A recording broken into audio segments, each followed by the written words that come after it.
This is the weekly Health Law News Nugget from Southern Health Lawyers. I'm Rich Sanders. And this is the Health Law News Nugget for July 3rd, 2018. Happy Independence Day, everybody.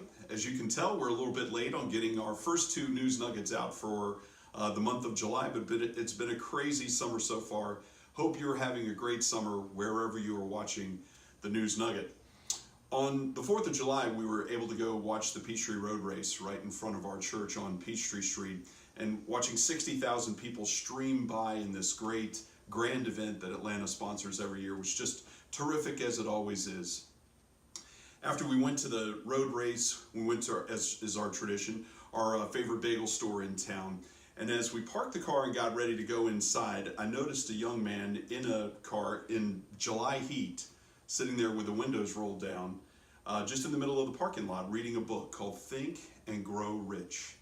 I haven't had a chance to read that book yet, but I understand it's great, especially for entrepreneurs. And this young man sitting there reading this book in the middle of a hot July morning was inspiring. And so I said, hey man, that's great that you're reading that book. He said, yep, one day I'm going to be rich.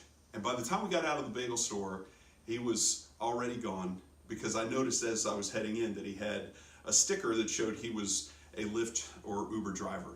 So he was off to go make some money and get his American dream started on the right foot on Independence Day. As great as that story is, and as inspiring it is for people who want to pursue the American dream every day in our country, it is an unfortunate truth, not just in America, an unfortunate truth of the human condition, that some people fall to the temptation of making money the easy way by not following the rules or following the law. Which is why today's news nugget focuses on June 28th press release from the Department of Justice, the largest Medicaid fraud takedown in our country's history.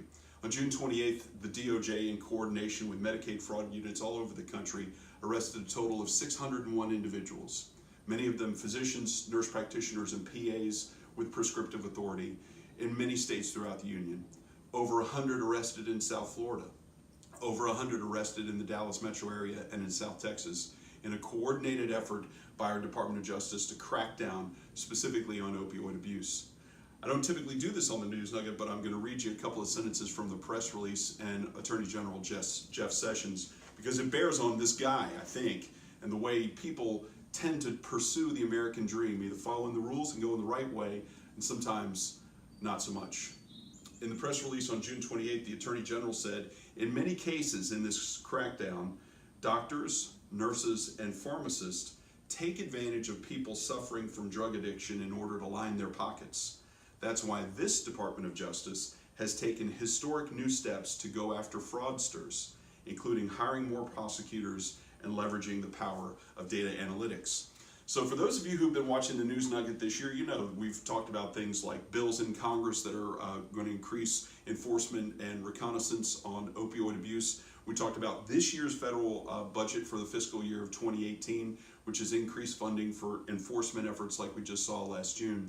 And so as you start off the second half of the year, it's important, if you're in any part of the healthcare industry that includes opioid manufacturing, distribution, prescription, or administration, this is something to be aware of, because our federal government is taking this opioid epidemic very seriously. I hope you're getting the second half of the year started off on a great foot. Look forward to seeing you again soon. I'm Rich Sanders with Southern Health Lawyers. Thanks for joining us, and have a great week.